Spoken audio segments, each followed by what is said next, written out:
নমস্কাৰ বন্ধু বান্ধৱীসকল, আপোনালোকৰ নিশ্চয় ভাল, মোৰো ভাল। মই আজি মালপোৱা বনাইছোঁ। চাওকচোন, মালপোৱাকেইটা বৰ ধুনীয়া হৈছে, কেনেকৈ ফুলিছে। এয়া আপোনালোকক এটা ভঙি দেখাওঁ। চাওকচোন, খাবলৈ খুবেই টেষ্টি। আপোনালোকেও বনাই চাবচোন। আমি মালপোৱাৰ কাৰণে লৈছোঁ চুজি 250, ময়দা 250 আৰু চেনি ½ কেজি। এতিয়া আমি চুজিখিনি আগতে ভিজাই ল'ম। চুজিখিনি ভিজাই ল'ম।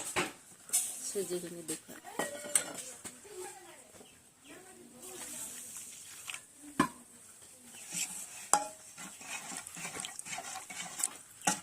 চুজিখিনি আমি ভিজালোঁ। এতিয়া আমি চুজিখিনি ঢাকি থৈ দিম আধা ঘণ্টাৰ কাৰণে।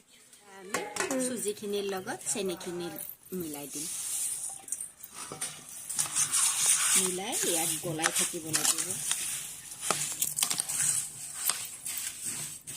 ইয়াতে পানী কম হৈছে, অকণমান পানী মিক্স কৰি ল'ম।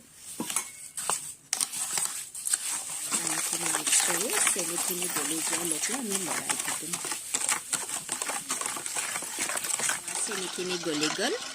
গলি পেলাই চাওকচোন কিমানখিনি পানী ওলাইছে। এতিয়া আমি ইয়াতে ময়দা মিক্স কৰিম। এয়া আমি 250 গ্ৰামৰ ময়দা লৈছোঁ। এতিয়া এইখিনি আমি মিক্স কৰিম।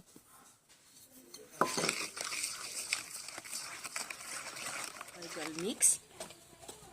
এতিয়া আমি ইয়াক আধা ঘণ্টাৰ কাৰণে ঢাকি থৈ দিম। গৰম হ'ল, এতিয়া আমি ইয়াতে তেল দি দিম।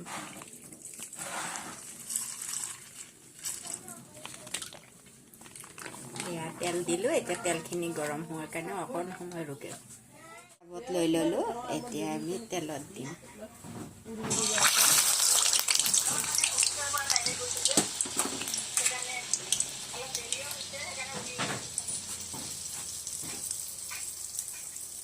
চাওকচোন, বৰ ধুনীয়াকৈ ফুলি আহিছে।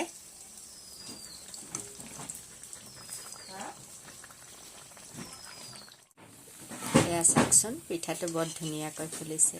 এয়া হৈ গ'ল আমাৰ মালপোৱা।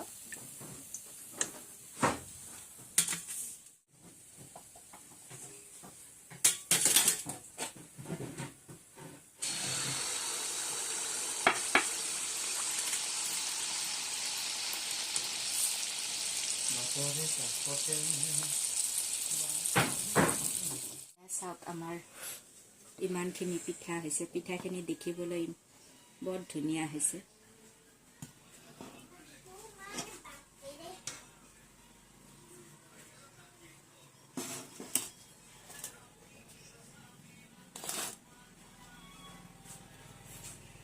ৰেচিপিটো চাই আপোনালোকে কেনেকুৱা পালে কমেণ্ট কৰি জনাব আৰু লাইক শ্বেয়াৰ কৰিব একদম নাপাহৰিব।